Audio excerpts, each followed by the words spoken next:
فيلمنا بيبدأ مع بيتر باركر، وده شاب في المرحلة الأخيرة من الثانوية العامة في المدرسة، واللي كل زمايله بيتنمروا عليه ويعتبر بالنسبة لهم شخص منبوذ، باستثناء ماري جين أو ام جي اللي بيتر معجب بيها من زمان لكن عمره ما صارحها بكده.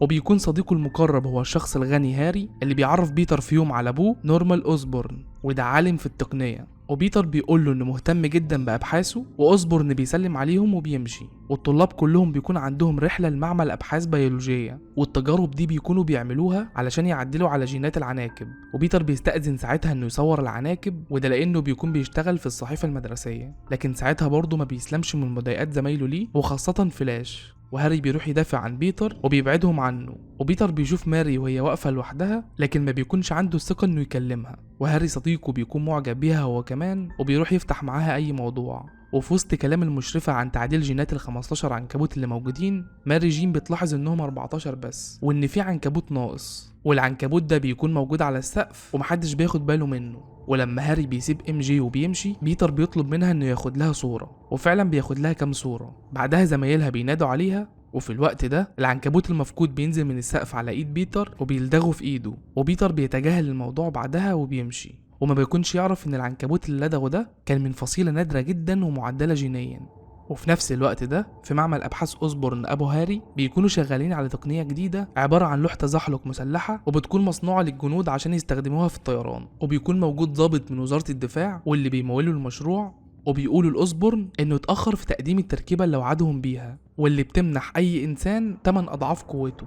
وأوزبورن والدكاترة اللي معاه بيكونوا جربوا التجربة دي على فران، ولقوا انها بتمنحهم القوة لكن بتخليهم عدائيين جدا. والضابط بيقول لأوزبورن ان لو التركيبة دي فشلت هيسحب منهم المشروع ويديل شركة تانية. فدكتور أوزبورن بيقرر انه يجرب التركيبة دي على نفسه عشان يكسب وقت، وبيطلب من دكتور تاني انه يدخله غرفة الاختبار ويعرضه للتركيبة دي. وفعلا بيعملوا كده، لكن الدكتور بيلاحظ ان اوزبورن بدأ يظهر عليه تشنجات غريبة وضربات قلبه بتقف بعدها. والدكتور بيدخل الأوضة عشان يشوفه، لكن فجأة اوزبورن بيصحى وبيخلص على الدكتور ده وبيهرب من المكان. وفي نفس الوقت ده بيتر بيرجع لبيت عمه ومرات عمه اللي عايش معاهم، وبيكون حاسس بالتعب جدا بسبب قرصة العنكبوت. وبيقول لهم انه يطلع ينام في اوضته، بس لما بيطلع اوضته ما بيقدرش انه ينام من التعب. وبسبب قرصة العنكبوت المعدل وراثيا، خلايا بيتر بتبدأ تتبدل بخلايا تانية أقوى بكتير. وبيتر بيصحى بعدها وهو في كامل نشاطه، وبيكتشف انه نظره بقى اقوى من الاول، وجسمه كمان بيظهر بعضلات قويه. وبيتر بيكون مستغرب من اللي حصل له، وبينزل بعدها وبيسلم على عمه اللي بيستغرب من نشاط بيتر الزياده. وبيتر بعدها بيودعه هو ومرات عمه، وبيخرج من البيت علشان يروح المدرسه. وبيشوف ماري جي اللي عايشه في البيت اللي جنبه وهي خارجه، وبيكون عارف ان ابوها بيعاملها بشكل سيء، وبيكون لسه ما عندوش الثقه ان يصارح ام جي باعجابه بيها. وبيكون واقف سرحان، واتوبيس المدرسه بيعدي من جنبه من غير ما يقف له عشان الاولاد يضحكوا عليه شويه زي كل يوم. وبيتر بيطلع يجري ورا الباص، لكن السواق ما بيرضاش يركبه معاهم. وبيلاحظ بيتر ان الاعلان اللي على الاتوبيس لزق في ايده لما كان بيخبط على الباص. وبنروح لهاري اللي بيلاقي دكتور اوزبورن ابوه مغمى عليه، ولما بيفوق ما بيكونش فاكر انه قتل دكتور ستروم المساعد بتاعه في معمل الابحاث. وبيبلغوه بعدها ان اللوحه الطائره اختفت من المختبر، لكن دكتور اوزبورن برضه ما بيكونش فاكر اي حاجه. وبنرجع لبيتر في المدرسة أثناء الغداء، وبيشوف ام جي وهي معدية بالأكل وبتتزحلق وبتقع، لكن بيتر بيلحقها بسرعة خارقة وبيلم الأكل بتاعها كله بردة فعل غريبة. بس بيتفاجئ بعدها إن في شوكة لزق في إيده اللي خرج منها خيوط شبه خيوط العنكبوت. ولما بيحاول يشيل الخيوط دي، الخيوط بتلزق في صينية أكل قدامه، فبيحاول إنه يفك الخيوط، لكن صينية الأكل بتطير وبتدلق على فلاش اللي هو فتوة المدرسة. وفلاش بعدها بيروح ورا بيتر عشان ينتقم منه، وحواس بيتر بتكون اتطورت بشكل رهيب وبقى يقدر يحس بأدق التفاصيل. ولما فلاش بيحاول انه يضربه بيفشل، وده لان بيتر بيكون سريع جدا وبيقدر انه يتغلب على فلاش بكل سهولة، وبيضربه قدام زمايلهم اللي بيكونوا مصدومين من اللي حصل. وبيتر بيجري بعدها وبيخرج بره المدرسة، وبيقعد في شارع جانبي وهو مستغرب، وبيفهم ان قرصة العنكبوت هي اللي منحته القوة الخارقة دي. وبيشوف شوك صغير بيبتدي يخرج من ايده، فبيبدأ انه يتسلق المبنى اللي قدامه بكل سهولة لحد ما بيوصل لسطح المبنى. وبيبدأ انه ينط من مبنى للتاني بكل سهولة، وهو مش مصدق نفسه انه بقى عنده القوة دي. وبيجرب انه يطلع الخيوط من ايده زي ما حصل معاه في المدرسة، لحد ما بيقدر انه يخرج الخيوط دي فعلا، وبيمسك بيها في رافعة عملاقة وبيطير على مبنى بعيد جدا عنه. وبيرجع للبيت بعدها وبيقابل ام جي بره البيت وبيعتذر لها عن اللي حصل في المدرسه، وبيفضلوا يتكلموا عن احلامهم هما الاتنين بعد التخرج. وام جي بتكون نفسها تبقى ممثله وتسيب بيت ابوها اللي بيهينها كل شويه، لكن بيتر بيكون بيحلم انه يشتغل مصور. ام جي بعدها بتسيب بيتر وبتخرج مع زميل ليها عنده عربيه فخمه، فبيتر بيقرر انه يشتري بعدها عربيه مستعمله عشان يلفت انتباهها، وطبعا ما بيكونش معاه فلوس. وبيشوف ساعتها اعلان لقتالات الاندر جراوند وبيعرف ان الفايز هيكسب 3000 دولار، فبيقرر انه يشارك في المراهنات دي بعد القوه اللي حصل عليها، وبيبدا يصمم بدله مميزه بعدها. وبيبدأ كمان انه يتمرن شوية على استخدام خيوط العنكبوت اللي بتخرج من ايده. ومرات عمه بتسمع صوت الدوشة اللي بيعملها في الأوضة وبتقوله انه بقى يتصرف بغرابة جدا مؤخرا. وفي الوقت ده دكتور أوزبورن بيكون بيعاني من هلاوس بسبب التركيبة الغريبة اللي اتعرض لها. وبيتر بيخرج تاني يوم للمدرسة وعمه بيعرض عليه انه يوصله، وفي الطريق بيقوله انه ملاحظ انه بيتصرف بغرابة مؤخرا، وبيقول له كمان انه عرف بموضوع فلاش اللي بيتر ضربه في المدرسة، وبينصحه وبيقول له انه لو قوته زادت مسؤولياته كمان بتزيد. لكن بيتر ما بيعجبهوش الكلام ده وبيقول لعمه انه مش ابوه عشان ينصحه، وعم بيتر بيزعل جدا من كلامه وبيسيبه وبيمشي. وبيتر بعدها ما بيروحش مدرسته وبيروح لمكان مراهنات المصارعة اللي شاف اعلانه، وبيشوف هناك مصارع اسمه ماجرو بيكون بيهزم كل المصارعين اللي بيقابلهم، فبيروح بعدها يسجل اسمه ضمن المصارعين. والموظفة طبعا بتشوف جسمه ضعيف فبتقول له احنا مش مسؤولين لو حصل لك اي اصابات. ومذيع الحلبة بيقدم بيتر للتحدي مع ماجرو وبيناديه باسم سبايدر مان لما بيتر طلب منه، وبيقول ان سبايدر مان لو فاز هياخد 3000 دولار. وبيتر بعدها بيطلع الحلبة وبيتفاجئ انهم بيقفلوا عليه قفص حديدي هو وماجرو، وبيعرف ان القتال ده هيكون قتال دموي. والمصارع ماجرو بيبدأ انه يهجم على بيتر، لكن بيتر بيكون اسرع منه وبيقدر بعدها انه يتغلب على ماجرو بكل سهولة. والحكم بعدها بيعلن فوز سبايدر مان. ولما بيروح عشان يستلم فلوس فوزه من مدير المكان، المدير بينصب على بيتر وبيديله 100 دولار بس من ال 3000، وبيطرد بيتر بعدها بره المكان. وبيتر بيظهر عليه الغضب لكن بيسيبه وبيخرج. وفي نفس الوقت بيدخل حرامي وبيضرب مدير المكان ده وبيسرق كل الفلوس اللي معاه. وموظف الامن بيطلب من بيتر انه يمسك الحرامي، لكن بيتر بيسيب الحرامي يهرب بالفلوس من قدامه، وبيقول لمدير المكان انه مش مسؤول انه يمسك الحرامي. وبعدها بيتر بيلاقي عمه مصاب في الشارع وواقع على الارض، وده لان الحرامي اللي بيتر سابه يهرب ضرب عمه بعدها بالرصاص وهرب. وعم بيتر بيموت بعدها، وبيتر بعدها بيحس بصدمة وبيبدأ انه يطارد الحرامي اللي موت عمه. والأول مرة بيبدأ انه ينتقل بين المباني بالخيوط بتاعته، وبيكون أسرع من عربيات الشرطة في المطاردة، وبيقدر انه يوصل لعربية الحرامي وبيكسر الإزاز وبيوقفه. والحرامي بيخرج بعدها من العربية وبيهرب في الشارع، وبيضرب نار على بيتر لما بيحس بوجوده لكن ما بيقدرش انه يصيبه، وبيتر بيضربه بعدها والحرامي بيترجى انه يسيبه. لكن بيتر بيشوف وشه ساعتها وما بيكونش يعرف ان اللي قتل عمه ده هو نفس الراجل اللي سابه يهرب عند حلبة المصارعة. وبيتر بيتصدم وبيضرب الحرامي لانه رفع في وشه مسدس، والحرامي بيقع بعدها من الشباك وبيموت من غير ما بيتر يلمسه. وساعتها الشرطة بتوصل للمكان، لكن بيتر بيكون هرب وبيرجع للبيت وهو حاسس بالذنب لانه كان سبب في موت عمه لما ساب الحرامي يهرب. وبنروح لضابط وزارة الدفاع اللي بيكون بيعمل مشاريع مع أوزبورن، وبيكون ادى المشاريع بتاعته لشركة تانية عشان تنفذها، وبيقول لهم انه بيكره أوزبورن. لكن أوزبورن بيوصل ساعتها على اللوحة الطائرة اللي اخترعها وبيدمر المكان وبيخلص على كل الموجودين. وبيتر بعدها بيتخرج من الجامعة هو وهاري، وأوزبورن بيكون موجود وبيهنيهم، وبيقول لبيتر انه بيقدره جدا وبيحترم ذكائه، وبيطلب منه انه يكلمه لو احتاج اي مساعدة. وبنلاحظ ان هاري بيشوف ام جي وهي بتنهي علاقتها مع فلاش. وبيتر بيرجع بعدها للبيت وبيكون مفتقد عمه جدا، وبيبقى حاسس بالذنب انه زعل عمه في اخر مقابلة ليهم، لكن مرات عمه بتقعد معاه وبتواسيه. وبيتر بعدها بيوجه كل طاقته لمكافحة الجريمة، وبيصمم بدلة جديدة لشخصية سبايدر مان، وبيكون سبب في القبض على مجرمين كتير. وكل الجرايد بعدها بتبدأ انها تتكلم عن البطل الجديد سبايدر مان، لدرجة ان الناس بيبدأوا يألفوا له اغاني.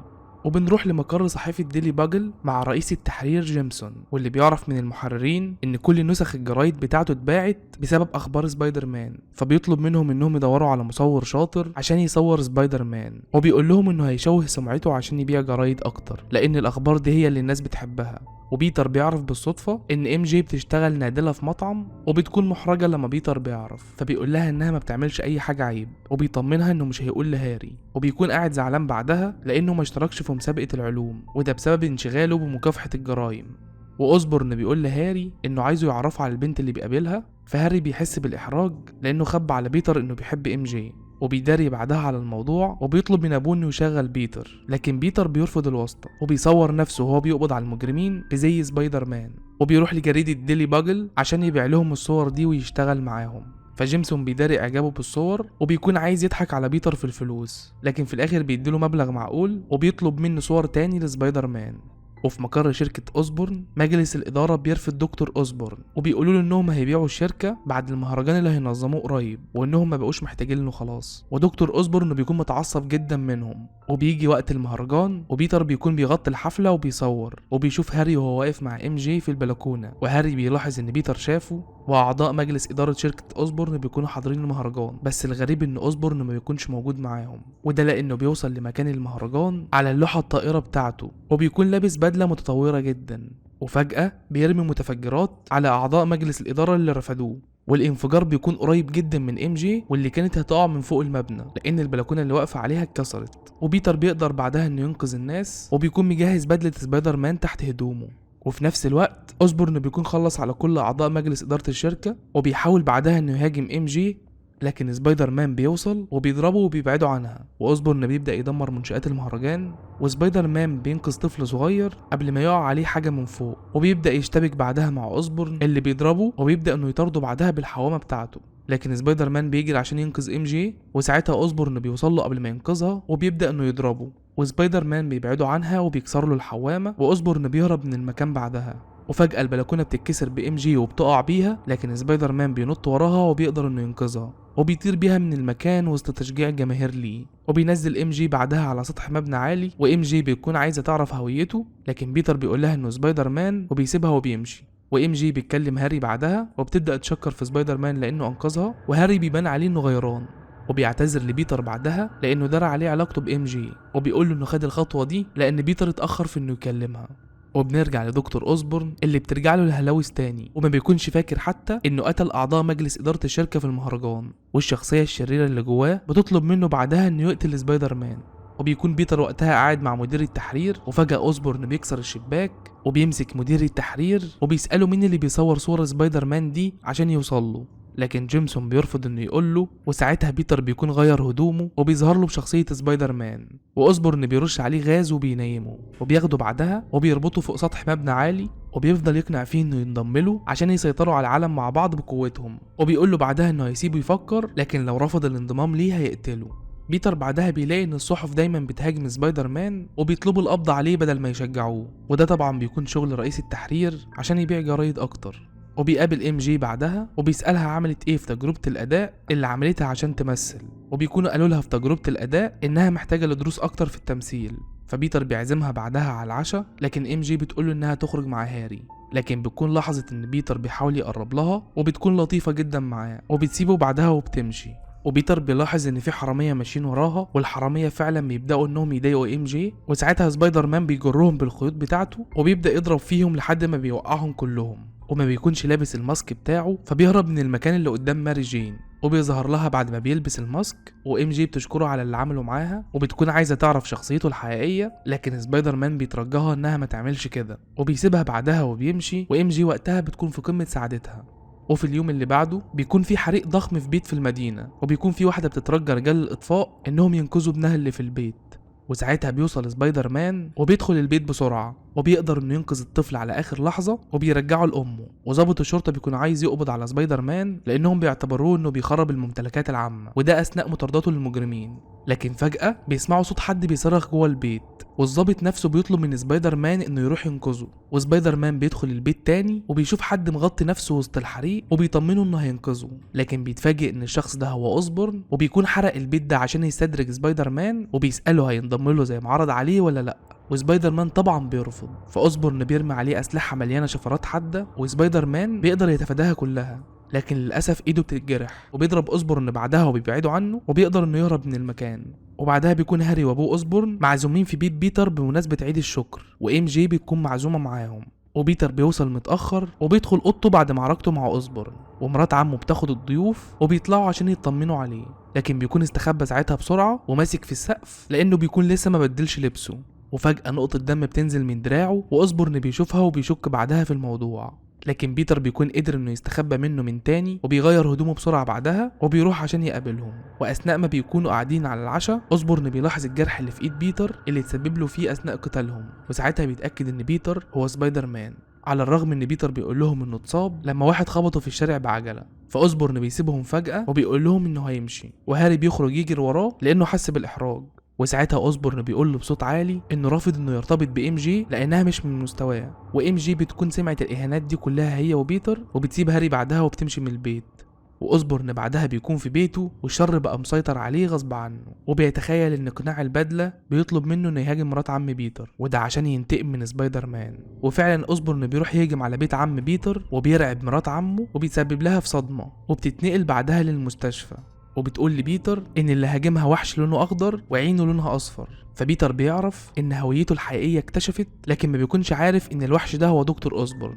ومع الوقت مرات عم بيتر بتتحسن، وام جي بتزورها في المستشفى وبتقول لبيتر انها قطعت علاقتها بهاري بعد كلام ابوه اللي سمعته، وانها دلوقتي بقت تحب سبايدر مان اللي انقذ حياتها مرتين. فبيتر بيقول لها انه يعرف سبايدر مان لانه المصور بتاعه، وبيقول لها كمان ان سبايدر مان قال له انه بيحب ام جي. لكن ام جي بتحس ان الكلام خارج من قلب بيتر نفسه، وساعتها بتمسك ايده وهاري بيدخل الاوضه وبيشوفهم هما الاتنين، وبيفتكر ان ام جي بتخونه مع بيتر. ولما بيرجع البيت بيقول لابوه اوسبورن انه كان عنده حق بخصوص ام جي، وبيقول له ان هي وبيتر بيحبوا بعض. وبيتر بعدها بيكلم ام جي على التليفون، لكن بيرد عليه اوسبورن وبيقول له انه خطف ام جي، وبيكون موقفها فوق جسر عالي، وبيبدا انه يطير حوالين الجسر ده وبيضرب عليه قنابل عشان يدمره. ومن ناحيه تانية بيخطف تلفريك مليان بالاطفال وبيمسك ام جي بايد، والتلفريك اللي فيه الاطفال في الايد التانية. ولما بيوصل لسبايدر مان، اوسبورن بيطلب منه انه يختار ما بينهم، وبيرمي بعدها الاتنين في نفس الوقت، وبيتر بيكون عليه انه يختار. فبيتر بيجري بسرعه وبينط وبينقذ ام جي، وبيمسك بعدها التلفريك اللي فيه الاطفال وبيعلق نفسه في الجسر بالحبال،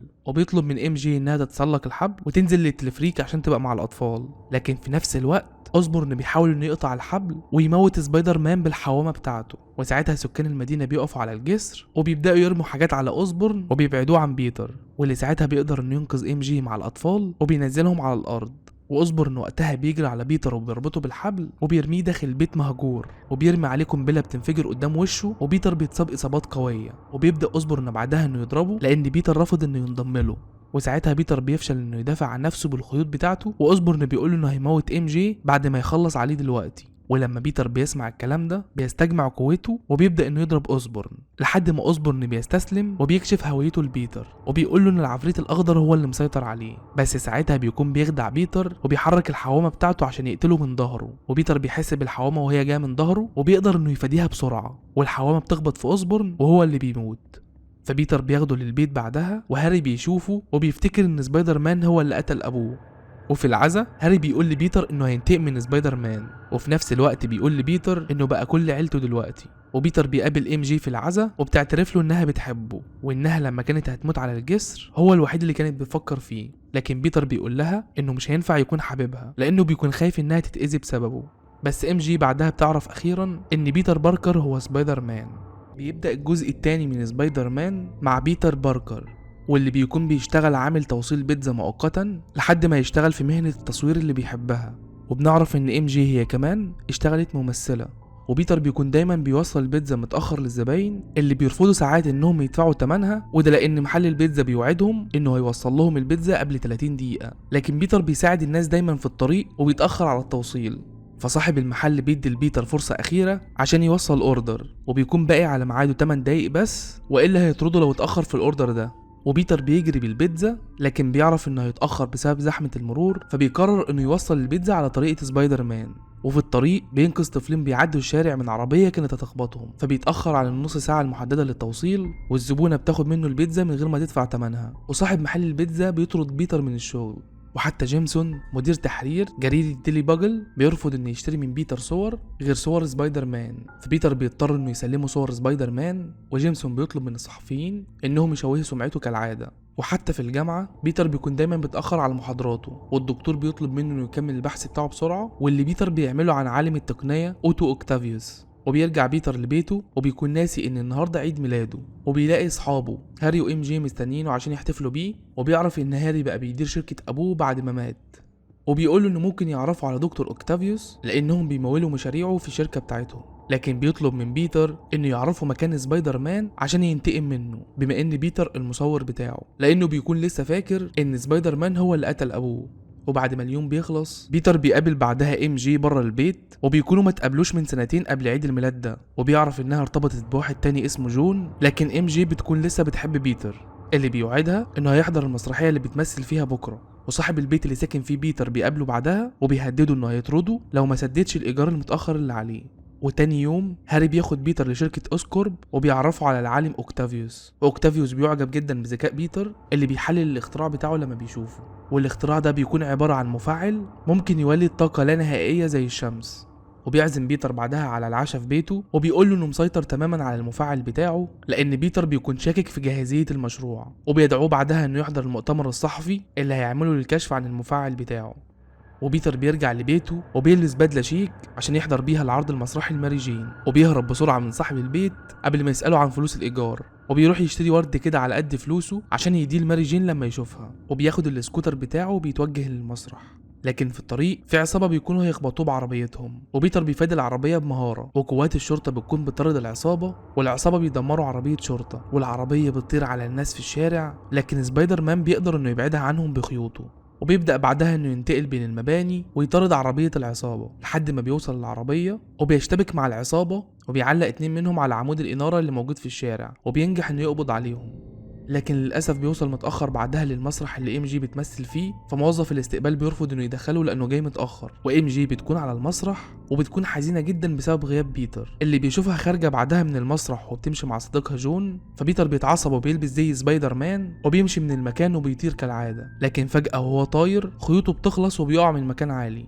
وبيكتشف بعدها ان قوته بتضعف وانه رجع يخاف من المرتفعات تاني، وكأن حالته النفسية السيئة دي أثرت على قوته. فبينزل من المبنى بالاسانسير زي اي مواطن عادي، وبيحاول يتصل بام جي ويعتذر لها لانه فوت العرض المسرحي بتاعها. لكن ام جي بتكون زعلانه وما بتردش عليه، وبيروح بعدها عشان يحضر تجربه دكتور اوكتافيوس اللي هيكشف فيه عن مصدر الطاقه اللانهائي اللي اخترعه. وبيكون اخترع آلة جديده بيعتبرها مساعد شخص ليه، وبتبقى عباره عن 4 دراعات حديد بتتصل بالنخاع الشوكي ليه، والآلة دي بتنفذ أوامره بمجرد بس ما يفكر، وكأنها دراعات زيادة في جسمه. ده غير إنها مصنوعة من معدن ما بيتأثرش بالمغناطيس، وبيكون طور شريحة متطورة بتمنع الذكاء الاصطناعي اللي في الدراعات دي من إنها تسيطر على مخه ويفضل هو اللي مسيطر عليها. وبيبدأ بعدها انه يشغل المفاعل بتاعه باستخدام عنصر نادر اسمه تريديوم، وبيوجه طاقة قوية للعنصر ده وبيظهر حقل من الطاقة بيشبه الشمس. والمساعد بتاعه بيقول له ان التجربة نجحت وكل الموجودين بيحتفلوا. لكن فجأة المفاعل بيولد مجال مغناطيسي وبيبدأ يجذب كل المعادن ليه، وزوجة اوكتافيوس بداخل المكان من الموجودين، وده بعد ما اوكتافيوس فشل انه يسيطر على المفاعل بتاعه. وبيتر بيظهر بزي سبايدر مان وبينقذ هاري بسرعة من المعادن اللي بدأت تطير للمفاعل. لكن اوكتافيوس بيضربه قبل ما يفصل الطاقة عن المفاعل بتاعه، وبيقول لهم انه هيسيطر على الوضع. وفجأة ازاز القاعة بيتكسر وبيطير في اتجاه روزن مرات اوكتافيوس وبيقتلها، والطاقة اللي خرجت بتدمر الشريحة اللي في راس اوكتافيوس واللي كانت بتخليه يسيطر على الدراعات المعدنية. وساعتها سبايدر مان بيكون قدر يفصل الطاقة عن المفاعل وبينقذ الموقف، وهاري بيخرج وهو مصدوم وبيهرب من الصحفيين بعد ما اوكتافيوس دمر سمعة شركته.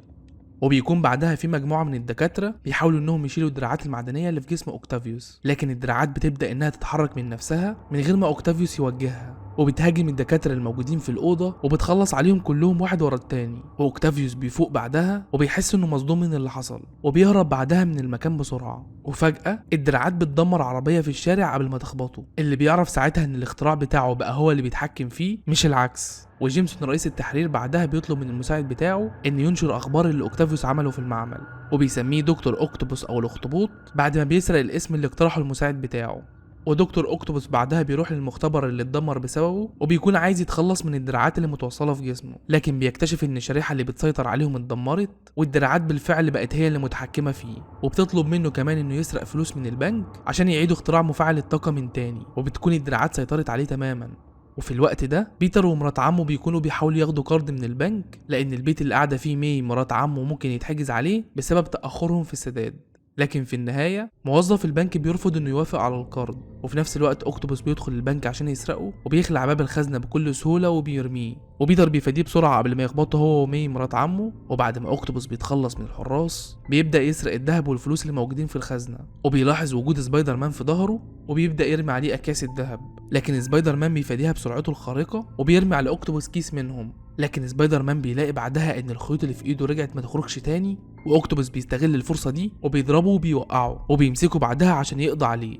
لكن سبايدر مان بيقدر انه يحرر نفسه بعد ما بيضربه بالمكاتب اللي جوه البنك وبيرميه بره في الشارع. واوكتوبوس بيفكك عربيه قدام البنك وبيبدا يضرب بيها سبايدر مان، وساعتها قوات الشرطه بتوصل وبيحاصروه. لكن اوكتوبوس بيقدر انه يخطف ماي وبياخدها رهينه وبيهرب بيها من المكان، وبيتسلق بعدها مبنى عالي. لكن بيتر بيقابله على المبنى ده وبيطلب منه انه يسيب ماي، واوكتوبوس فعلا بيسيب ماي تقع، وسبايدر مان بيشدها بخيوطه وبينقذها. وماي بعدها بتعلق نفسها بالشمسيه اللي معاها قبل ما تقع، واوكتوبوس بيبدا يضرب سبايدر مان وبيمنعه انه ينقذ ماي اللي بيكون ايديها بتبدا تفلت من الشمسيه وهتقع. لكن لحظها الكويس بتنزل على حرف المبنى ومتقعش، واوكتوبوس بيمسكها من تاني وبيهدد سبايدر مان انه هيموتها لو ما بعدش، وبيكون مجهز سلاح ورا ظهره عشان يطعن سبايدر مان بيه لما يهجم عليه. لكن ماي بتضرب اوكتوبوس وبتنقذ سبايدر مان المره دي، وبتقع من فوق المبنى وسبايدر مان بينط وراها وبينقذها وبيطير بيها بعيد عن المكان. وماي بتشكره بعدها انه انقذها، واوكتوبوس بيكون قدر يهرب بكيسين مليانين دهب.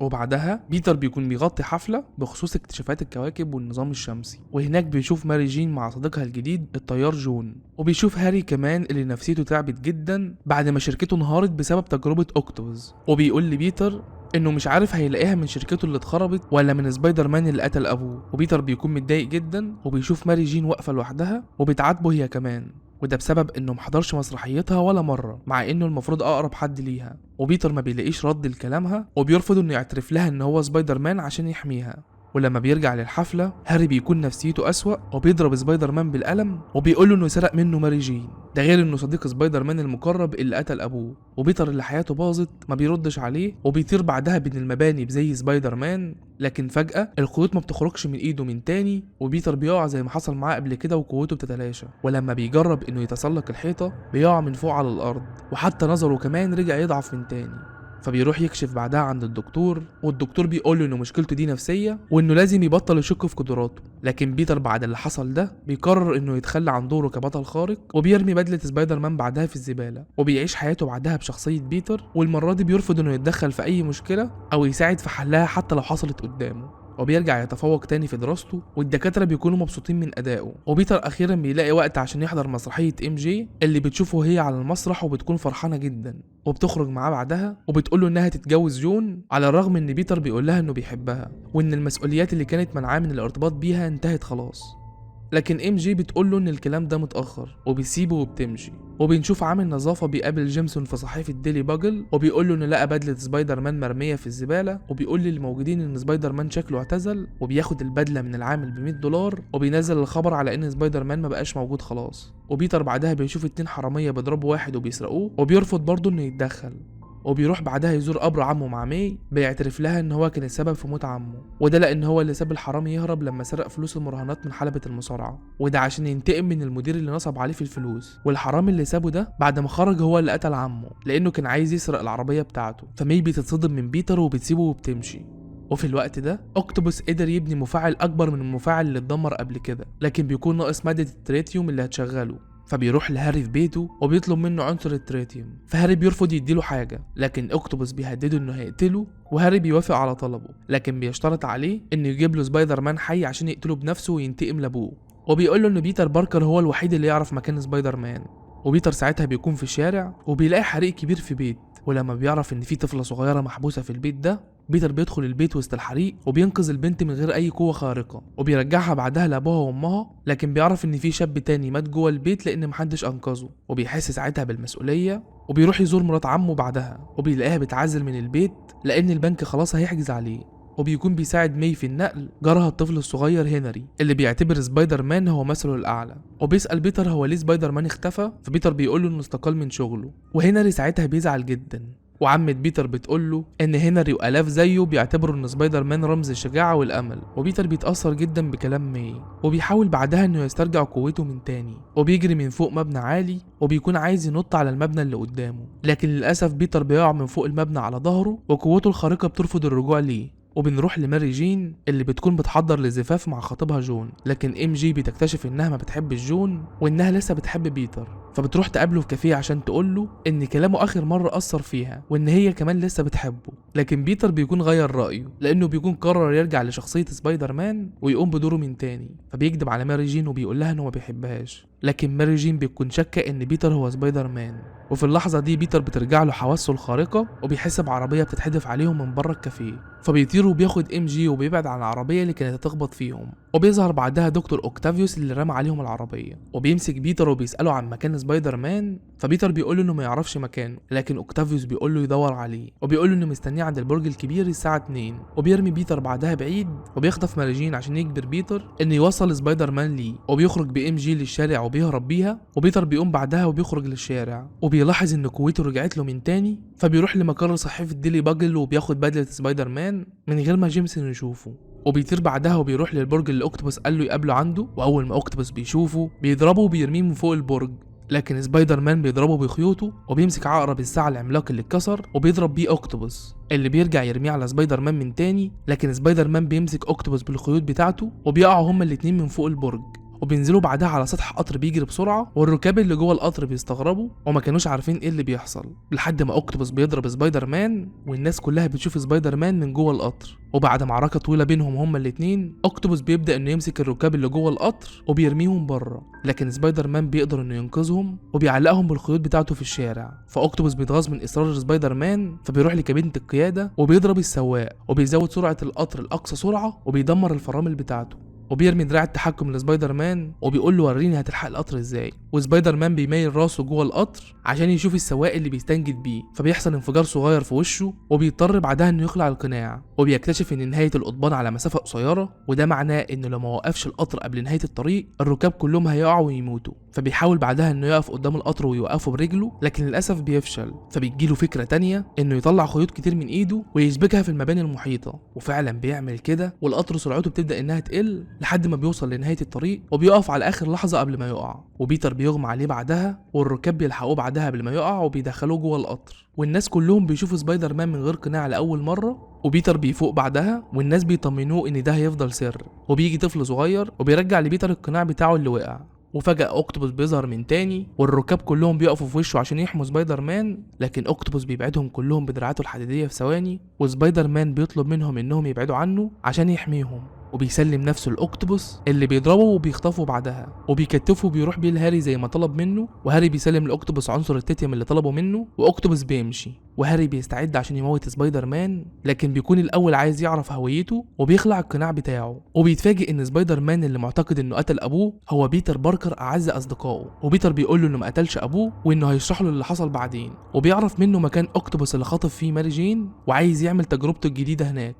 واوكتوبوس بيبدا تجربته فعلا وبيكون رابط ماري جين وبيقول لها انه موت سبايدر مان وان مفيش حد دلوقتي هيقدر ينقذها، لكن في الوقت ده سبايدر مان بيوصل واوكتوبوس بيشوفه وبيرمي عليه لوح معدني، وسبايدر مان بيفاديه وبيطلب منه انه يقفل مولد الطاقه ده، واوكتوبوس بيرفض وبيرمي سبايدر مان بره المكان، لكن بيقدر انه يرجع من تاني وبيشتبك مع اوكتوبوس وبيضربه، والمفاعل بيبدا يولد مجال مغناطيسي وبيسحب ماري جين ناحيته بسبب السلاسل اللي مربوطه بيها، وسبايدر مان بيقدر انه يشدها بخيوطه وبينقذها. واوكتوبوس بيقوم من تاني وبيضرب سبايدر مان وماري جين، وبيحاول بعدها انه يطعن سبايدر مان، لكن سبايدر مان بيشد دراعات اوكتوبوس بالخيوط بتاعته وبيخليه يطعن الدراعات بتاعته بالخنجر، فاوكتوبوس بيتساعد بالكهرباء، وبيتر بيقدر انه يفصل الطاقه بعدها عن المفاعل، بس اللي بيحصل بعدها ان المفاعل بيفضل شغال والمجال المغناطيسي بتاعه بيزيد، وبيتر بيخلع القناع بتاعه وبيترجى اوكتوبوس انه يوقف المفاعل بتاعه، فاوكتوبوس بيقول له ان المفاعل بقى مكتفي ذاتيا دلوقتي ومستحيل تعطيله، واوكتوبوس بيحاول يسيطر على الدراعات المعدنيه اللي بقت متحكمه فيه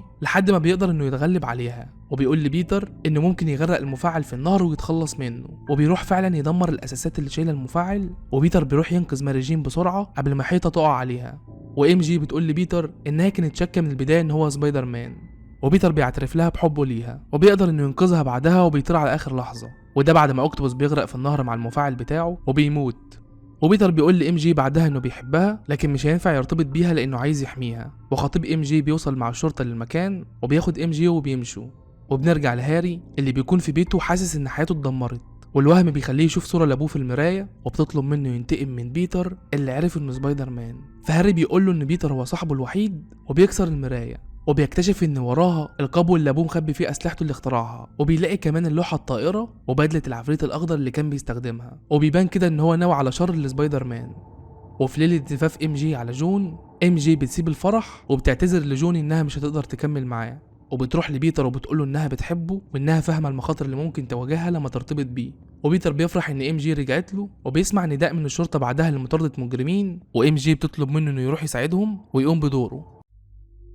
بيبدأ الجزء الثالث من سبايدر مان مع بيتر باركر اللي بيكون بقى مرتبط بحبيبته ماري جين، وبيروح بعدها يتابع عرض مسرحي ليها، وفي نفس الوقت بيكون هاري اقرب صاحب ليه بيتابع العرض من مكان اعلى، وده لانه مستني الفرصة عشان ينتقم من بيتر اللي بيكون فاكر انه موت ابوه. ولما بيخرجوا من العرض بيتر بيشوفه وبيحاول يشرح له انه ملوش علاقه بموت ابوه، لكن هاري ما بيصدقهوش وبيقول انه هينتقم منه، وبيركب عربيته بعدها وبيمشي. وبنشوف بعدها هاري في المعمل بتاع ابوه وبيكون اخد جرعه من الغاز اللي بيديله 8 اضعاف قوته، وبيستعد بعدها عشان ينتقم من سبايدر مان اللي بيكون ساعتها قاعد مبسوط مع ام جي في مكان لوحدهم. وفجاه بينزل نيزك صغير من السماء وبيقع على مسافه قريبه منهم، وبيخرج من النيزك ده كائن اسود شكله غريب وبيتحرك اللي هو فينوم يعني. لكن بيتر بيمشي بعدها بالسكوتر بتاعه مع ام جي، بس ما بياخدش باله ان الكائن ده متعلق في السكوتر بتاعه. وبنروح بعدها المسجون اسمه فلينت اللي بيكون قدر انه يهرب من السجن، وبيوصل بعدها البيت وبيدخل من الشباك، وده عشان يشوف بنته المريضه اللي بتكون نايمه ساعتها. ومرات فلينت بتشوفه وبتطلب منه انه ما يظهرهمش تاني، وده لان فلينت متهم بجريمه قتل وكمان هربان من السجن. وفلينت بيشوف بنته اللي صحيت وبيوعدها انه مش هيرجع البيت قبل ما يجيب لها فلوس العمليه الخطيره اللي هي محتاجه لها. وبنرجع لبيتر اللي بيزور عمته ماي وبيقول لها انه ناوي يطلب ايد ماري جين للجواز، وماي بتفرح جدا بالخبر ده وبتدي لبيتر خاتم جوازها اللي عم بيتر اداهولها من زمان، وبتقول له يقدمه هديه لام جي. وبيتر بيكون على السكوتر بتاعه رايح يقابل ام جي، وفجأة هاري بيهجم عليه من ظهره باللوحة الطائرة اللي ابوه اخترعها، وبياخد بيتر وبيطير بيه في السماء وبيضربه. وبيتر ما بيكونش يعرف لسه ان اللي عمل كده هو هاري صديقه. وهاري بيخرج اسلحة حادة من بدلته وبيجرح بيها بيتر اللي بيحاول ساعتها انه يضربه بالخيوط بتاعته، لكن هاري بيضربه بالحوامة بتاعته، وبيتر بيتخبط في حيطة مبنى وبيغمى عليه. ولما بيفوق بيعرف ان هاري هو اللي عمل فيه كده وانه لسه عايز ينتقم منه ويموته، فبيحاول يشرح له ان اوزبورن ابوه هو اللي قتل نفسه بالغلط، وده لما كان بيشتبك مع بيتر، لكن هاري ما بيسمعهوش وبيهجم عليه وبينزل فيه ضرب. وبيتر كل ده بيحاول انه يدافع عن نفسه لحد ما خاتم الجواز اللي هيقدمه لام جي بيقع منه، وبيتر ما بيقدرش انه يوصل للخاتم بسبب هجوم هاري عليه. لكن بعدها بيشتبك مع هاري وبيقدر انه يوقعه من فوق الحوامه بتاعته، وبيقدر بعدها انه ياخد الخاتم من تاني، وبيبدا انه يهرب من هاري عشان يتجنب انه يشتبك معاه. لكن هاري بيصمم انه يموت بيتر وبيبدا انه يطارده بالحوامه بتاعته، وبيخرج بعدها سيف متطور وبيحاول انه يضرب بيه بيتر. ولما بيفشل بيخرج مجموعه من الاسلحه الحاده زي الدرونز وبيوجهها على بيتر اللي بيبدا انه يوقع كل الدرونز دي بخيوطه، وبيمسك اخر واحد فيهم وبيضرب بيها هاري وبتنفجر قدامه. ولما هاري بيعدي من الانفجار ده بيخبط في خيط من خيوط بيتر اللي شدها قدام هاري زي الفخ، فهاري بيقع بعدها على الارض من مكان عالي وبيغمى عليه. وبيتر بينزل عشان يطمن عليه بسرعه، وبيلاقي ان قلب هاري بعدها ما بينبضش، فبياخده بسرعه وبيوديه على اقرب مستشفى. وهناك هاري بيدخل غرفه العمليات والدكاتره بيحاولوا انهم ينقذوه. وبنروح بعدها لاسم الشرطه، والضابط هناك بيبلغ مأمور الاسم بهروب المسجون فلينت، وبنتفاجئ ان فلينت يبقى هو المتهم الرئيسي لموت عم بيتر باركر، وان اللي قتله مش الحرامي التاني اللي سرق فلوس المراهنات زمان. وقوات الشرطه بيكونوا بيطاردوا فلينت جنب مركز ابحاث فيزيائيه في منطقه معزوله، وفلينت بيعدي سور المركز ده وبيدخل يستخبى في مكان مليان بالرمل اللي الباحثين بيكونوا بيعملوا عليها تجارب عشان يستخرجوا منها ماده السيليكون. والعلماء في المركز ده ما بياخدوش بالهم من وجود فلينت في المكان، وبيبداوا التجربه بتاعتهم. وبيظهر جهاز غريب بيبدا انه يلف بسرعه رهيبه حوالين فلينت وهو محاصر في اكوام الرمل ده، وفلينت بيتحاصر جوه الجهاز وما بيقدرش انه يهرب. والجهاز بيبدأ انه يغير في تكوين خلايا جسمه اللي بتبدأ تتحول لبلورات شبه حبيبات الرمل، وجسم فلينت بيبدأ انه يتلاشى بعدها وبيتحول لرمل وبيختفي وسط الرمال اللي موجودة في المكان. وبنرجع لهاري اللي بيكون فاق في المستشفى، والدكتور بيبلغ بيتر بعدها ان هاري عنده فقدان مؤقت في الذاكرة. ولما بيتر وام جي بيشوفوه هاري ما بيكونش فاكر اي حاجة عن الحادثة، ده غير انه بينسى تماما انه كان عايز ينتقم من بيتر. وفي معمل الابحاث اللي فلينت اختفى فيه بنشوف الرملة بتبدأ تتجمع جوه المكان اللي بيكون فلينت بقى جسمه مكون منها، وبيبدأ بعدها انه يقوم بصعوبة بعد ما التجربة غيرت خلايا جسمه لحبيبات رمل، وبيقدر بعدها انه ياخد سلسلة بنته اللي فيها صورتها بصعوبة، وبيرجع بعدها لشكله الطبيعي وبيخرج من المكان، وده بعد ما بقى عنده قوة خارقة. وبيتر ساعتها بيكون في بيته، وام جي بتزوره وبتقول له ان كل النقاد كتبوا عنها في الجرايد انها ممثله فاشله. فبيتر بيحاول انه يواسيها، لكن بيسمع ساعتها نداء من الشرطه في الراديو، فبيلبس بدله سبايدر مان وبيسيب ام جي وبيخرج. وده لان بيكون في رافعه عملاقه السواق بتاعها فقد السيطره عليها، والرافعه بتبدا تدمر مبنى عالي بيكون موجود فيها بنت اسمها جوين ستيسي، اللي بتكون بتصور ساعتها اعلان في المبنى ده. وجوين تبقى بنت الكابتن ستيسي رئيس قسم الشرطه وزميله بيتر كمان في الجامعه، واللي بتكون ساعتها تقع من فوق المبنى. وبيكون في مصور صحفي اسمه ايدي بيشتغل في جريده ديلي باجل بيصور اللي بيحصل ده، وبيقابل ابو جوين ساعتها وبيقول له انه مرتبط ببنته. وبيوصل سبايدر مان في الوقت ده وبيطير في اتجاه جوين اللي بتقع من فوق المبنى، لكن سبايدر مان بيقدر انه ينقذها قبل ما تقع وبينزلها على الارض بسلام. وجوين بتروح لابوها بعدها، وايدي بيبدا يصور سبايدر مان وبيقول له انه المصور الجديد في جريده ديلي باجل، لان بيتر بالنسبه له هاوي. وسبايدر مان بيسيبه بعدها وبيمشي، وايدي بياخد الصور وبيروح لجريده ديلي باجل عشان يبيع الصور لجيمسون رئيس التحرير. وبيوصل بيتر بعدها هو كمان وبيحاول يبيع صور سبايدر مان لجيمسون. فجيمسون اللي ما بيطقش بيتر بيفضل انه ياخد صور ايدي، وبيكون عايز يدي لايدي كمان مكان بيتر في الشغل، لكن في الاخر بيقول لهم ان اللي هيجيب له صور احسن لسبايدر مان هو اللي هيفوز بالوظيفه. وايدي بيقول لبيتر انه هياخد الوظيفه دي مهما حصل. وبيكون في احتفال بعدها هيتعمل قريب لسبايدر مان بسبب انقاذه لجوين بنت رئيس الشرطه في المدينه. وبنشوف بيتر بعدها مع هاري اللي خرج من المستشفى، وبيلاحظ ان هاري لسه محتفظ بقوته الخارقه بسبب التركيبه اللي كان بيتعرض لها، لكن هاري ما كانش يعرف ايه سر قوته دي. وام جي بيستغنوا عنها في المسرحيه وبيجيبوا بدلها ممثله تانية، فبتخرج من المسرح وهي محبطه جدا، وخصوصا لما بتشوف الاحتفال الكبير اللي معمول لسبايدر مان، لانها بتحس ساعتها بالغيره. وبتقابل بيتر بعدها وبيكون بيستعد عشان يظهر بزي سبايدر مان، وده في الحفله اللي معموله على شرفه. وايدي كمان بيكون موجود وبيقابل جوين، وبتقول له ان مش معنى انها شربت معاه فنجان قهوه قبل كده انها بتحبه. وفي نفس الوقت فلينت بيكون ماشي في الشارع وشرطيين بيتعرفوا عليه وبيبداوا انهم يطاردوه، لكن فلينت بيهرب منهم وبيستخبى في عربيه رمل مركونه في الشارع. فشرطي منهم بيطلع فوق العربيه عشان يدور عليه، لكن بيلاقي فجاه فلينت اختفى وسط الرمل. وفجاه فلينت بيضربه ضربه قويه وبيرميه من فوق العربيه، وبيتحول بعدها لعملاق من الرمل، والشرطيين اللي موجودين بيضربوا عليه النار، لكن فلينت بيهجم عليهم زي العاصفه الرمليه وبيطيرهم كلهم وبيهرب من المكان بعدها. وفي مكان الاحتفال اللي معمول لسبايدر مان، ام جي بتقابل هاري اللي بيكون لسه فاقد الذاكره وبتقول له انهم استغنوا عنها في المسرح. وجوين بتقدم سبايدر مان للجماهير اللي موجوده، وسبايدر مان بيوصل بشكل استعراضي وبيبدا انه يحيي كل الموجودين، والجمهور بيطلب منه بعدها انه يبوس جوين بنفس الطريقه اللي باس بيها ام جي قبل كده. وسبايدر مان فعلا بيعمل كده، وام جي بتشوفه وبتزعل جدا وبتحس بالغيره. وفجاه بيوصل فلينت على شكل عاصفه رمليه وبيطير ورا عربيه نقل اموال لسه متحركه من البنك ومليانه فلوس، وبيكسر سقف العربيه وبيهجم على افراد الامن اللي بيحموا الفلوس وبيغرق العربيه كلها بالرمل. لكن قبل ما ياخد الفلوس سبايدر مان بيوصل وبيدخل العربيه وبيطلب منه انه يسلم نفسه، لكن طبعا فلينت بيرفض وبيضرب سبايدر مان وبيرميه بره العربيه. بس سبايدر مان بيمسك بخيوطه في العربيه وبيرجع من تاني، وفلينت بيستخدم قوته وبيحول ايده المطرقه من الرمل وبيضرب بيها سبايدر مان، اللي ساعتها بيركز بس انه ينقذ الموظفين اللي في العربيه بسرعه قبل ما يخبطوا في عربيه تانية. والعربيه بتتقلب فعلا بعدها بسبايدر مان لوحده، لان فلينت بيكون قدر انه يهرب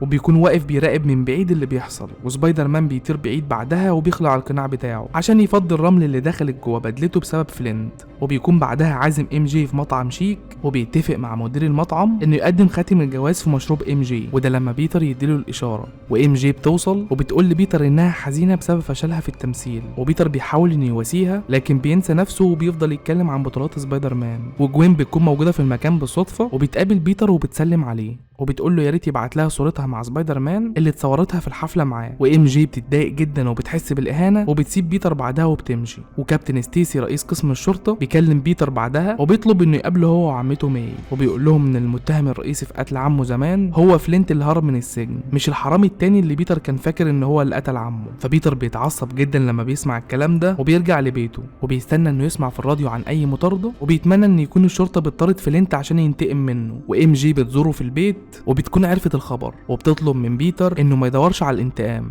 لكن بيتر بيقول لها انه مش محتاج نصايح من حد.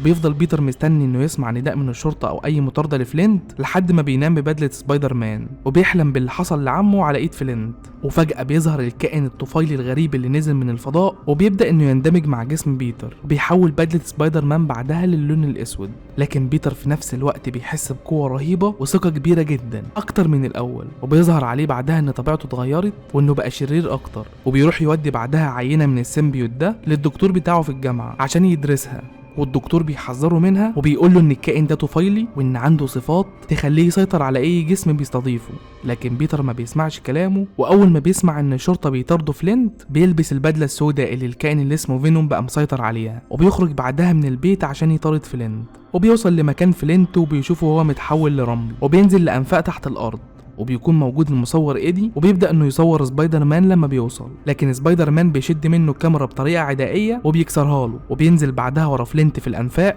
وايدي بيخرج كاميرا تانية احتياطي وبيكمل تصوير. وسبايدر مان بيشوف فلينت في الانفاق وبيواجهه بان هو اللي قتل عمه، وبيبدا انه يشتبك مع فلينت وبيضربه على قضبان القطارات الموجوده، والقطارات بتكون عماله تعدي من جنبهم، وسبايدر مان بيمسك وش فلينت وبيخبطه في قطر منهم، ووش فلينت بيبدا يتلاشى. لكن فلينت بيقدر انه يرجع جسمه من تاني، وده بعد ما بيسترد قوته من الرمله اللي موجوده في الارض. والفلوس اللي سرقها لعمليه بنته بتكون وقعت منه، وسبايدر مان بيضربه وبيوقعه في بركه ميه جنب الفلوس، وجسم فلينت بيبدا انه يدوب من الميه، وسبايدر مان بيلاحظ ان دي نقطه ضعف، فبيطير على ماسوره ميه عملاقه وبيكسرها وبيغرق فلينت لحد ما جسم فلينت بيتلاشى تماما. وبيتر بيخرج بعدها وبيظهر عليه انه مش في حالته الطبيعيه، ولما بيرجع للبيت بيزعق لصاحب البيت اللي بيساله عن الايجار، وصاحب البيت بيتصدم جدا من تصرف بيتر بعدها بيشيل بدله فينوم في صندوق وبيروح لعمته مي في بيتها وبيبلغها ان سبايدر مان قتل فلينت اللي قتل عمه. لكن بيتر بيتفاجئ ان مي مش مبسوطه وبتقوله ان سبايدر مان مستحيل يقتل.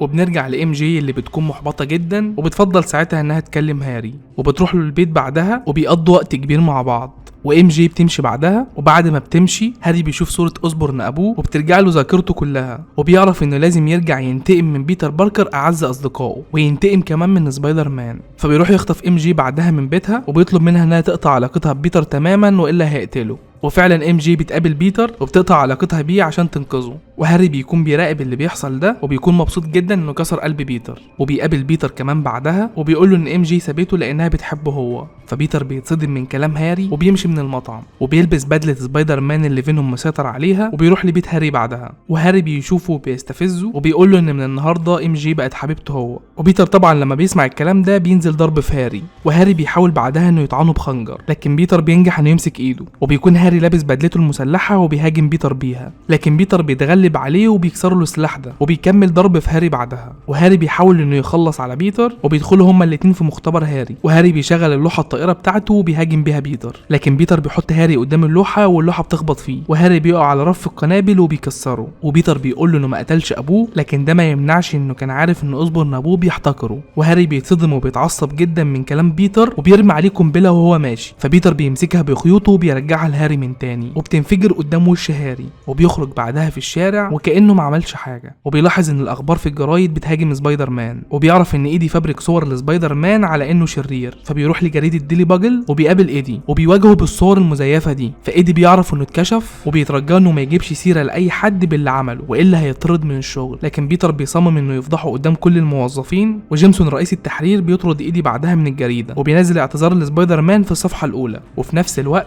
الدكتور بتاع بيتر في الجامعه بيكون عمل تجارب على السيمبيوت اللي بيتر اداله عينه منه، وبينصح بيتر انه ما يقربش منه ويتخلص منه فورا لانه خطير، لكن بيتر بيتجاهل كلامه وبيروح يسلم صور جديده لسبايدر مان لجيمسون رئيس التحرير، وبيشترط عليه انه يتعين في وظيفه ثابته في الجريده. بيتر بعدها حاله بيتشقلب على الاخر، وده بسبب الفينوم اللي بقى مسيطر عليه. وفلينت هو كمان بيتجمع وبيرجع من تاني بعد ما سبايدر مان دوبه في الميه في انفاق الصرف. وبيتر بياخد جوين بعدها وبيعزمها على العشاء في الحانه اللي ام جي رجعت تشتغل فيها، وده بعد ما استغنوا عن خدماتها في التمثيل وبقت مش لاقيه شغل. وقبل ما ام جي تبدا فقره الغنى بتاعتها بيتر بيبدا انه يعزف على البيانو وبيقطعها عشان يضايقها، وبيمسك جوين بعدها وبيرقص معاها قدام كل الموجودين. وجوين بتعتذر لام جي بعدها لما بتلاحظ ان بيتر تعمد انه يضايقها، وبتسيب بيتر وبتمشي بعدها من المكان. والحراس بيحاولوا انهم يطردوا بيتر بعدها من المكان، لكن بيتر بيضربهم وبيضرب كمان ام جي بالغلط وبيوقعها على الارض. وبيبدا يلاحظ انه بقى مش طبيعي من ساعه ما الفينوم بقى مسيطر عليه. فبيطلع يقعد فوق برج عالي الكنيسه، وبيتصادف ان ايدي بيكون موجود في نفس المكان ده، وبيكون بيدعي ساعتها ان بيتر يموت بسبب انه ضيع له مستقبله، وكمان كشفه قدام كل الموظفين في الجريده. بيتر ساعتها بيكون فوق البرج وبيحاول يخلع بدله سبايدر مان اللي فينوم مسيطر عليها، لكن للاسف بيفشل،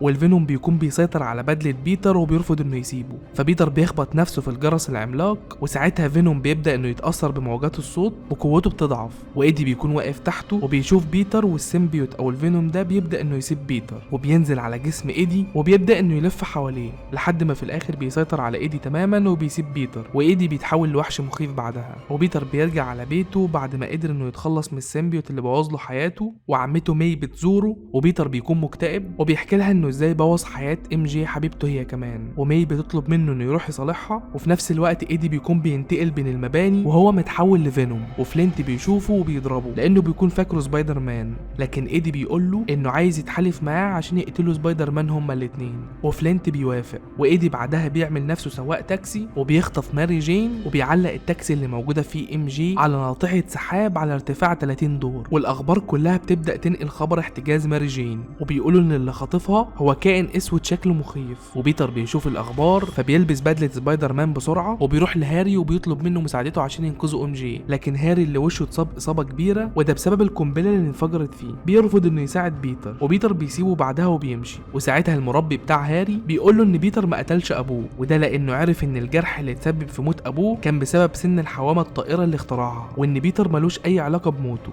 بيتر بعدها بيوصل للمكان اللي ام جي محتجزه فيه، وكل الجماهير بتشوفه وبتحتفل بوصوله، وبيروح بعدها عشان يحرر ام جي، لكن ايدي بيقابله وبيمسك ام جي وبيضرب بيتر وبيوقعه على شبكه بيكون عاملها من خيوطه، وبيكتف سبايدر مان على الشبكه دي وبيقول انه عايز يذله زي ما عمل معاه قبل كده، وكان سبب انه يطرد من الشغل. وساعتها ام جي بترمي حجر على ايدي وبتعطله، وسبايدر مان بيقدر انه يحرر نفسه ويضرب ايدي، وبيشتبكوا مع بعض هما الاثنين لحد ما بيتر بيقع على الارض، والعربيه اللي محبوسه فيها ام جي بتقع من فوق، لكن ام جي بتقدر انها تعلق نفسها في خيوط فينوم، وفجاه كميه كبيره من الرمله اللي موجوده بتبدا انها تتجمع وبتتحول لوحش عملاق، وبيكون الوحش ده هو فلينت اللي متفق مع فينوم انه يظهر عشان يخلص على سبايدر مان معاه، وبيهجم على سبايدر مان بعدها، لكن سبايدر مان بيقدر انه ينوره ويهرب منه، وساعتها بيظهر فينوم وبيكتف سبايدر مان بالخيوط بتاعته في عمود حديد، وفلينت بيبدا انه يضرب سبايدر مان بكل قوته، وبيتر بعدها قوته بتنهار. وقبل ما فلينت يوجه ضربه قاضيه لبيتر، هاري بيوصل باللوحه الطائره بتاعته وبيرمي قنبله على فلينت وبيفجر راسه، وبيضرب ايدي هو كمان بالحوامه بتاعته وبيبعده عن بيتر. وبيتر بيقول لهاري انه وصل في الوقت المناسب، وبيشتبكوا بعدها هما الاتنين مع ايدي وفلينت، وهاري بيقدر انه يحرق ايد فلينت وبيحولها لازاز وبيكسرها بعدها بالحوامه بتاعته،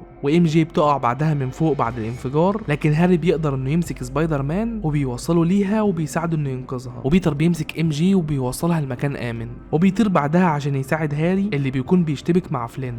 وهاري بيضرب على فلينت صاروخين من اللوحه الطائره بتاعته وبيقدر انه يدمر فلينت وبيحوله لتراب بعدها، وايدي بعدها بيظهر قدام سبايدر مان وبيضربه وبيقدر انه يكتفه وبيستعد عشان يخلص عليه، وبيتر ساعتها بيطلب من ايدي انه يخلع البدله دي لان فينوم هو اللي مسيطر عليه، لكن ايدي بيرفض كلام بيتر وبيحاول يقتله، وساعتها بيوصل هاري وبيقدر انه يجرح فينوم وبيبعده عن بيتر، لكن ايدي بيوقع هاري من على الحوامه بتاعته وبياخدها بعدها وبيحاول انه يقتل بيها بيتر، وساعتها هاري بيقف بسرعه قدام بيتر عشان ينقذه وبياخد الطعنه مكانه، وبيتر ساعتها بيفتكر ان موجات الصوت العاليه هي نقطه ضعف فينوم، فبيمسك مواسير معدنيه وبيبدا انه يغرزها في الارض وبيعملها زي سجن الفينوم، وبيفضل يخبط عليها بمواسير حديد، والموجات الصوتيه فعلا بتبدا انها تبعد فينوم عن ايدي، وبيتر بيقدر انه يمسك ايدي بخيوطه وبيخرجه بعدها بره المجال اللي حبس فينوم فيه، وبيخرج قنبله من اللوحه بتاعه هاري وبيرميها على فينوم، وفي نفس الوقت ايدي بيكون متمسك بفينوم وبيجري عشان ينقذه قبل ما يموت، لكن ايدي بيموت بعدها مع فينوم بسبب الانفجار، وبيتر ما بيلحقش انه ينقذ ايدي، وفلينت بعدها بيظهر من تاني وبيقابل بيتر وبيعترف له انه قتل عمه بالغلط، وبيقول له انه كان هيسمع كلام عمه وهيرجع لبيته زي ما نصحه، لكن الرصاصه خرجت من مسدسه بالغلط وقتلت عم بيتر، وبيطلب من بيتر انه يسامحه، وبيتر فعلا بيعمل كده وبيقول له انه مسامحه، وفلينت بعدها بيختفي، وهاري صديق عمر بيتر بيموت بين ايد ام جي، وده بسبب الطعنه اللي خدها مكان بيتر، وبيتر بيحزن جدا عليه هو وام جي، وبيروح بعدها بيتر الام جي في المكان اللي بتشتغل فيه وبيكملوا حياتهم مع بعض. وبكده يكون خلص فيلمنا. لو عجبكم الفيلم ما تنسوش الاشتراك في القناه لمتابعه كل جديد.